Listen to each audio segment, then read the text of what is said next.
আপনাকে জালিম বলছে, দুনিয়া আপনাকে ডাকাত বলছে, দুনিয়া আপনাকে বাটপার বলছে, কিন্তু যিনি আপনাকে বানিয়েছেন, সুবহানাল্লাহ, বান্দারে সবাই তোকে ছেড়ে দিয়েছে, আমি আল্লাহ তোকে ছাড়ি নাই। আয়, আমার দরজা খোলা আছে। ওয়াল্লাহু ইয়াদউ ইলাল জান্নাতি ওয়াল মাগফিরাহ। আল্লাহ ডাকছে গুনার ক্ষমার দিকে আর জান্নাতের দিকে।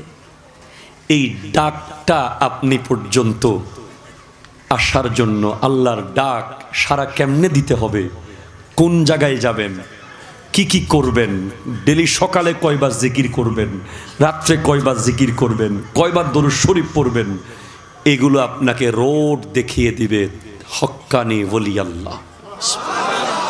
আমি জৈনুল আবেদিন কাদরি একটা নারীর দিকে এইভাবে তাকানোর আগে 1 কোটিবার ভয় পাই।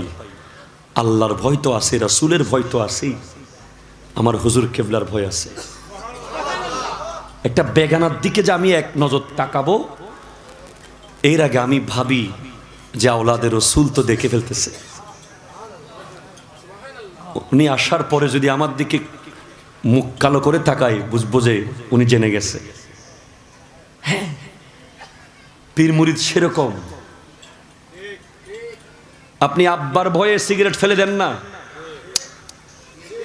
দেন কিনা বলেন না, আম্মার ভয়ে মোবাইল বন্ধ করে দেন।